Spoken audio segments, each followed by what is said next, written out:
Assalamualaikum warahmatullahi wabarakatuh. Nama saya Nizar Aris Prastianto. Saya akan mempresentasikan pertemuan 9 tentang perancangan berorientasi objek. Sistem berorientasi objek terdiri dari objek yang berinteraksi, yang mempertahankan keadaan state lokal dan menyediakan operasi pada state tersebut. Representasi state bersifat pribadi dan tidak dapat diakses langsung dari luar objek.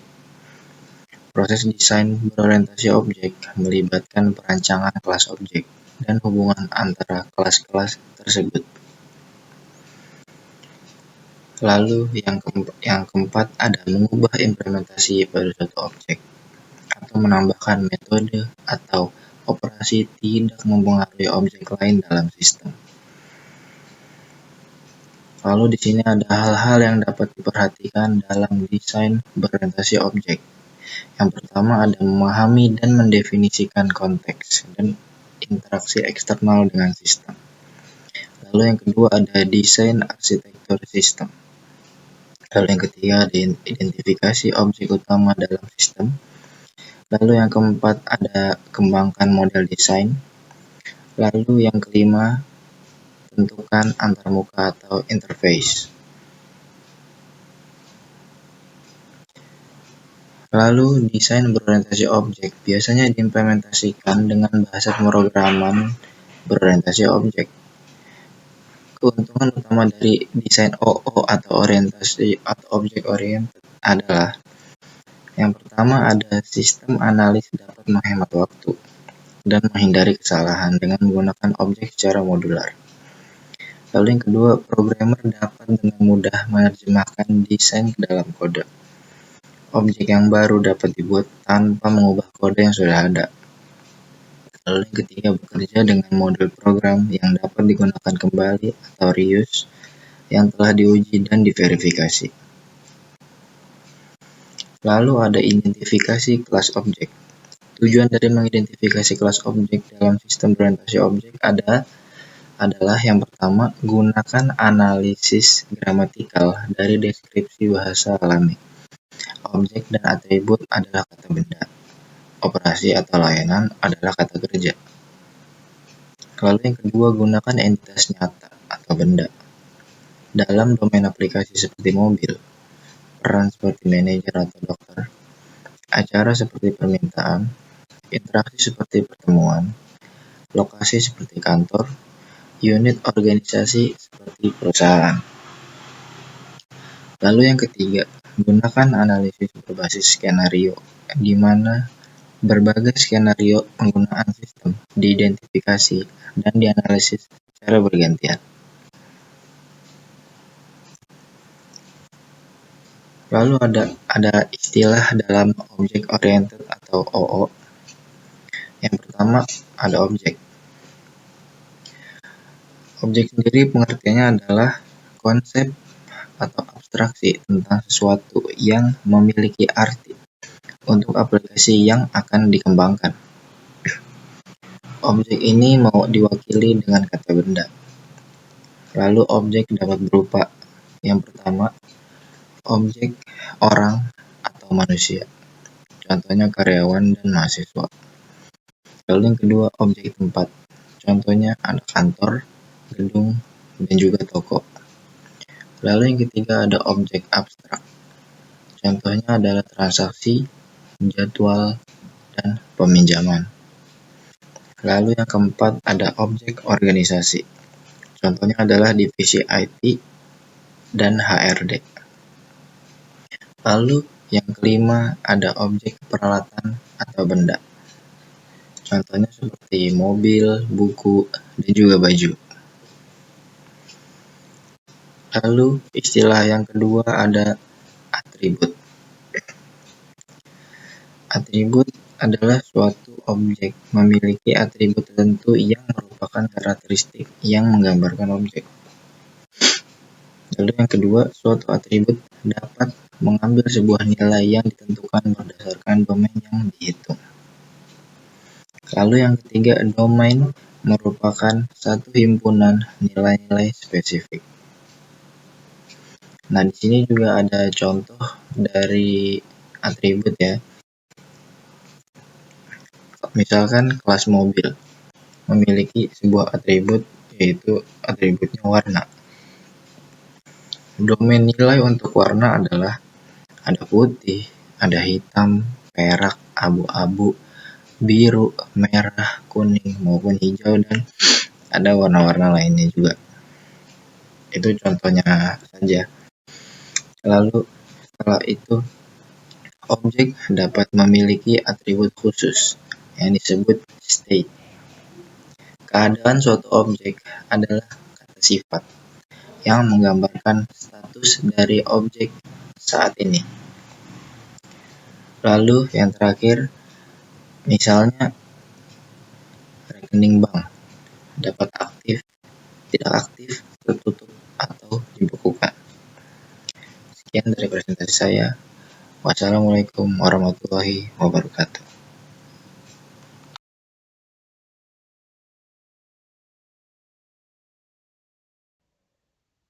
Assalamualaikum warahmatullahi wabarakatuh.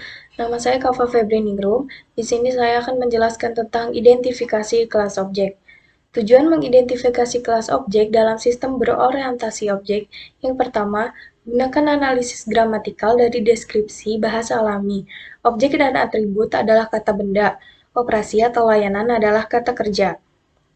Gunakan entitas nyata atau benda dalam domain aplikasi seperti mobil, peran seperti manajer atau dokter, acara seperti permintaan, interaksi seperti pertemuan, lokasi seperti kantor, dan unit organisasi seperti perusahaan. Yang ketiga, gunakan analisis berbasis skenario di mana berbagai skenario penggunaan sistem diidentifikasi dan dianalisis secara bergantian. Ada istilah dalam object oriented. Yang pertama, the object.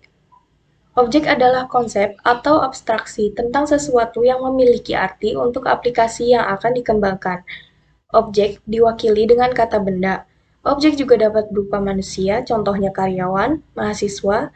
Objek juga dapat berupa tempat, contohnya kantor, gedung, dan toko. Objek juga dapat berupa abstrak, yaitu transaksi, jadwal, dan peminjaman. Objek juga dapat berupa organisasi, contohnya divisi IT dan HRD. Objek juga dapat berupa peralatan atau benda, contohnya mobil, buku, dan baju. Yang kedua ada atribut. Suatu objek memiliki atribut tertentu yang merupakan karakteristik yang menggambarkan objek. Suatu atribut dapat mengambil sebuah nilai yang ditentukan berdasarkan domain yang dihitung. Domain merupakan satu himpunan nilai-nilai yang lebih spesifik. Contohnya, kelas mobil memiliki sebuah atribut, warna. Domain nilai untuk warna adalah putih, hitam, perak, abu-abu, biru, merah, kuning, dan hijau. Objek dapat memiliki atribut khusus yang disebut dengan state.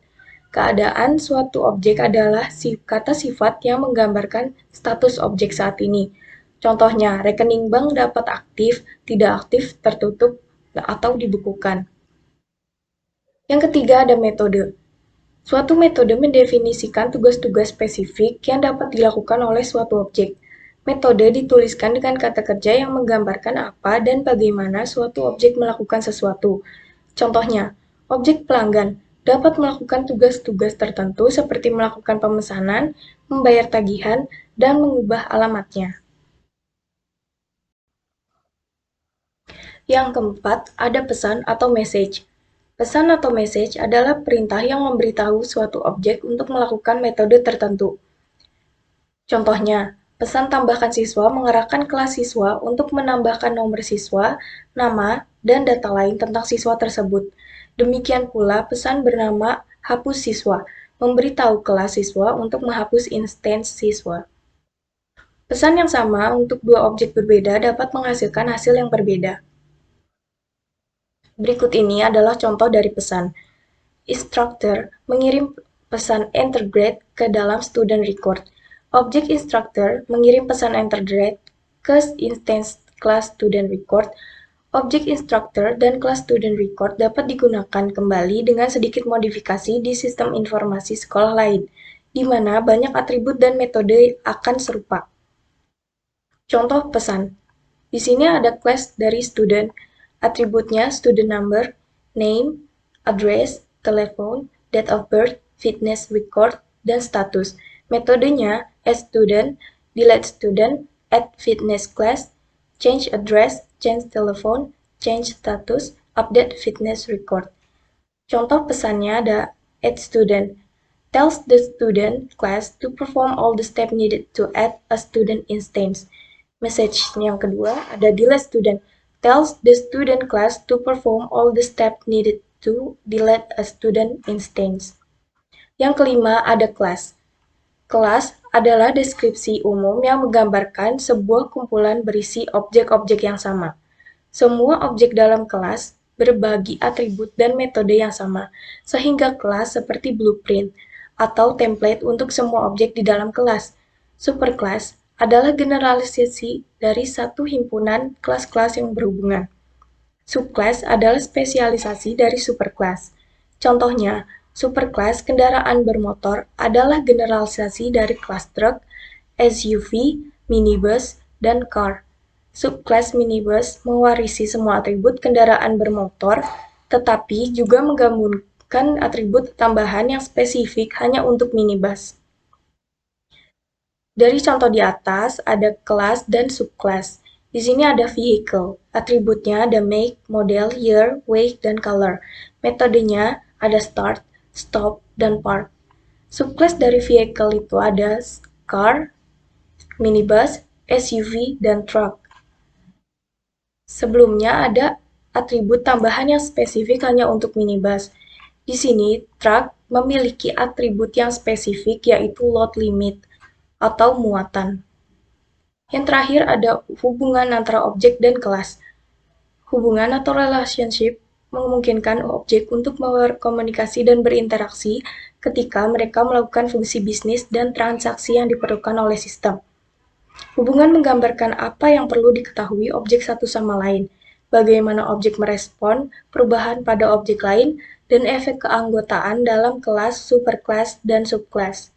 Beberapa hubungan lebih kuat daripada yang lain, contohnya seperti hubungan antara anggota keluarga yang lebih kuat dari satu hubungan antara kenalan biasa.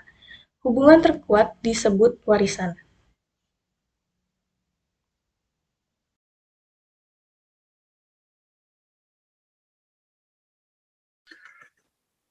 Assalamualaikum warahmatullahi wabarakatuh. Saya Ferry Setiawan dalam kelompok 1 ingin menjelaskan tentang RPL pertemuan 9 bagian karakteristik objek. Yang pertama yaitu encapsulation atau enkapsulasi.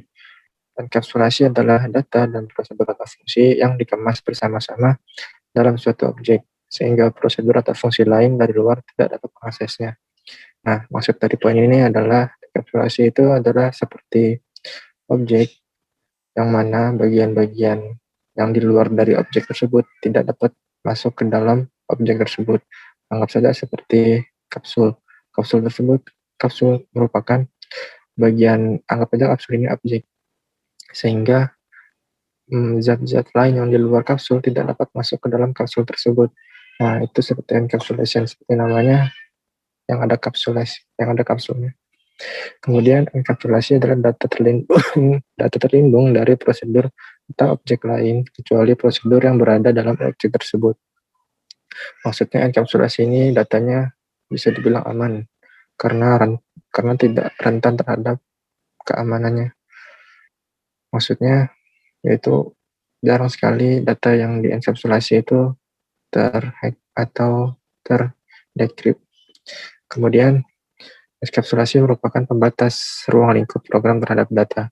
Kemudian, enkapsulasi memungkinkan objek untuk digunakan sebagai komponen modular di mana saja dalam sistem. Karena objek mengirim dan menerima pesan tetapi tidak mengubah metode internal objek lainnya. Oke, kemudian kita langsung ke contoh aja. Nah, ini adalah contoh enkapsulasi yang mirip seperti kapsul atau pil. Pil ini merupakan kapsulnya. Kemudian di dalam kapsul ini terdiri dari kelas, method, dan variabel. Maksudnya kelas ini merupakan kelas, sebut aja enkapsulasi. Enkapsulasi itu terdiri dari kelas. Nah, kelas ini terdiri dari method dan variabel. Metode ini bisa berupa fungsi-fungsi.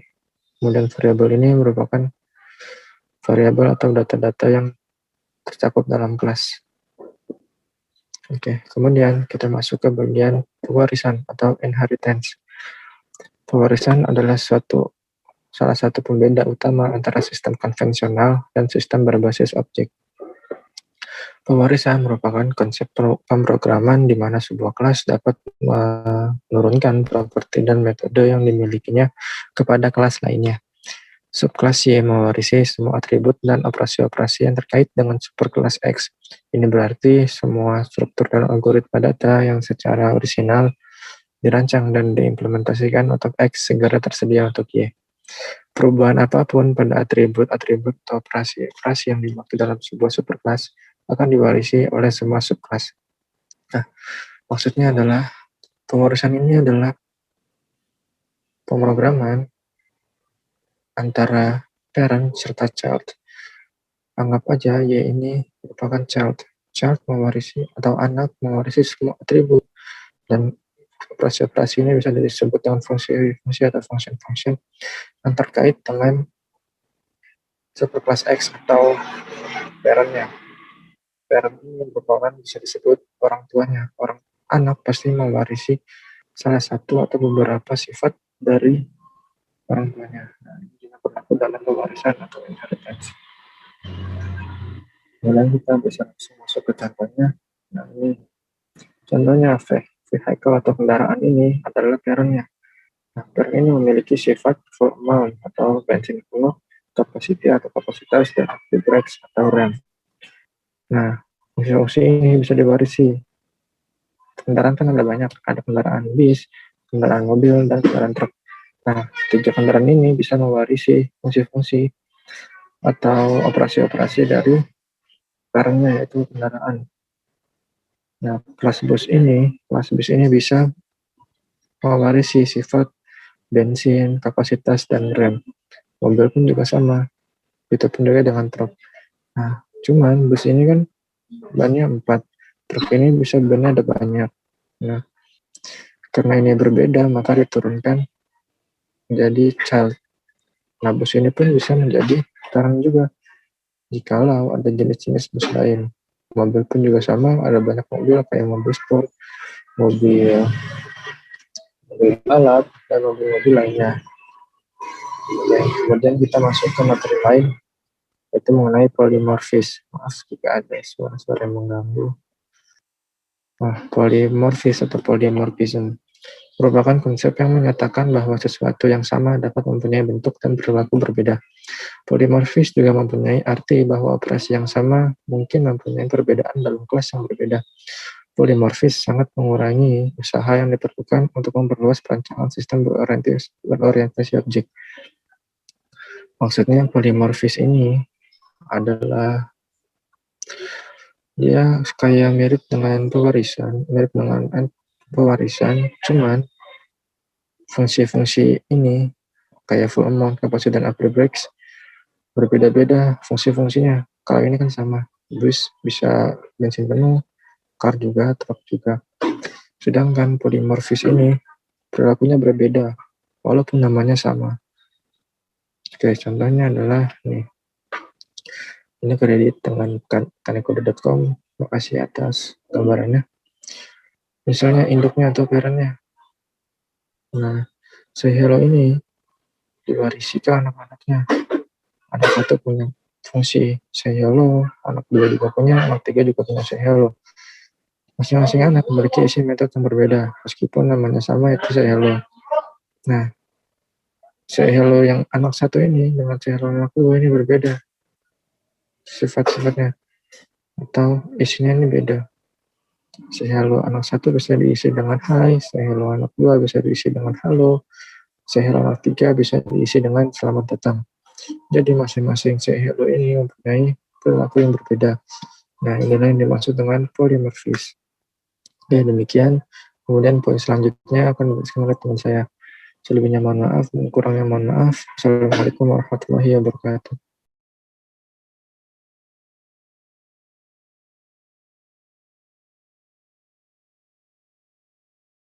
Assalamualaikum warahmatullahi wabarakatuh. Nama saya Java Lolita. Di sini saya akan menjelaskan kelas-kelas perancangan.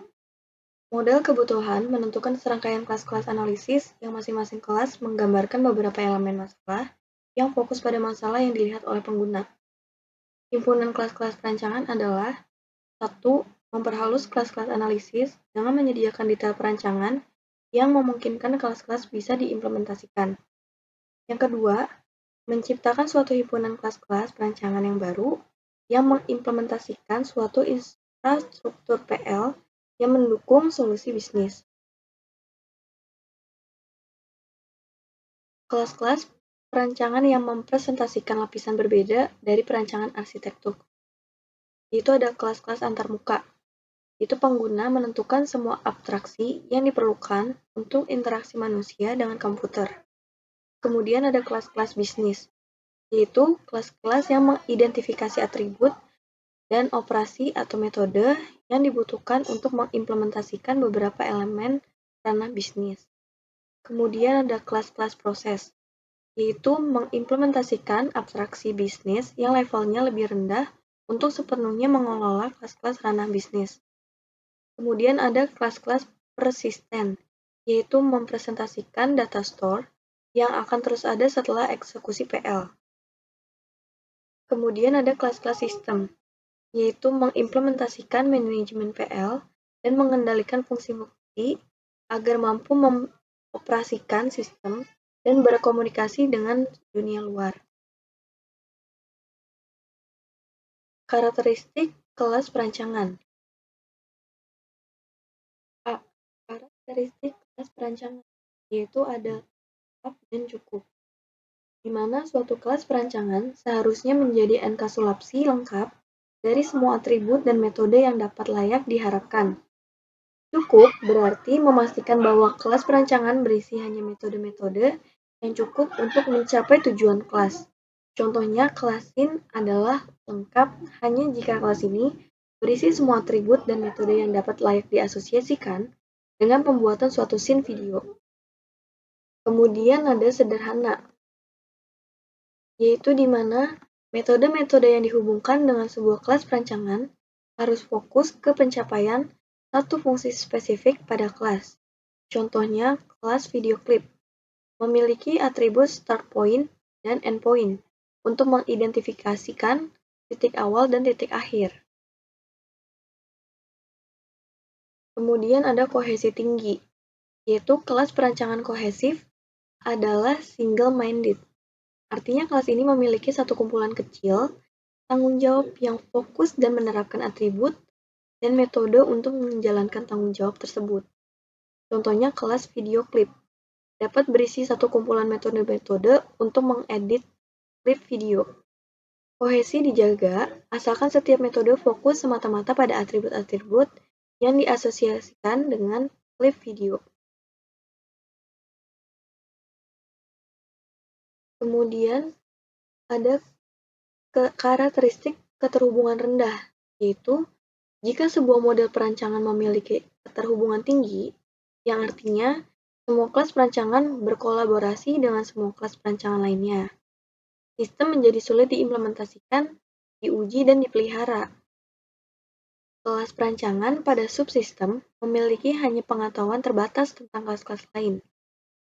Pembatas ini dinamakan Law of Demeter, yang menyatakan bahwa suatu metode seharusnya hanya mengirim pesan ke metode-metode pada kelas-kelas yang berdekatan.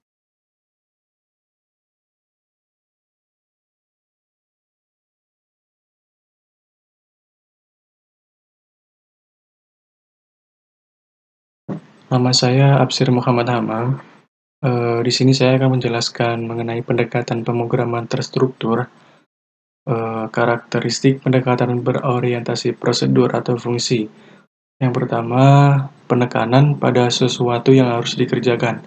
Contohnya, algoritma pemecahan masalah.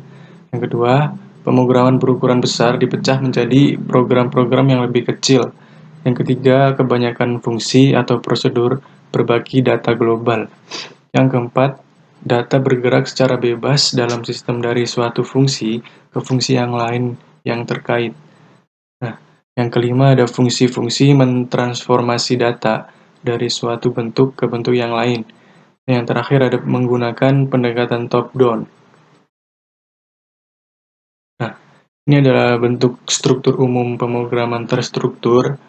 Ada main, fungsi 1 sampai fungsi 5. Nah, untuk main ini saling terhubung antara fungsi 1 dan 2. Fungsi 1 terhubung dengan fungsi 3 dan 4. Fungsi 2 terhubung dengan fungsi 4 dan 5. Di sini ada hubungan data dan fungsi pada pemrograman terstruktur. Di sini ada data global digunakan untuk fungsi 1, fungsi 2, dan fungsi 3. Karena memang data global ini bisa digunakan untuk beberapa gitu ya. Kemudian ada pendekatan berorientasi objek. Karakteristiknya pendekatan lebih kepada data, bukan fungsi atau prosedur. Program besar dibagi menjadi beberapa objek. Struktur data dirancang dan menjadi karakteristik dari objek-objek. Fungsi-fungsi yang mengoperasikan data tergabung dalam suatu objek yang sama. Data tersembunyi dan terlindung dari fungsi prosedur yang ada di luar. Objek-objek dapat saling berkomunikasi dengan saling mengirim message satu sama lain, kemudian menggunakan pendekatan bottom up. Di sini ada pengorganisasian data dan metode fungsi pada pendekatan berorientasi objek. Di sini ada objek A, objek B, objek C, dan semuanya saling mempunyai data dan metode yang sama. Metode objek A saling terhubung dengan metode objek B. Metode objek B terhubung dengan metode objek C. Jadi objek A, objek B, dan objek C ini saling terhubung satu sama lain gitu ya. Perbedaan pemrograman terstruktur dengan pendekatan berorientasi objek.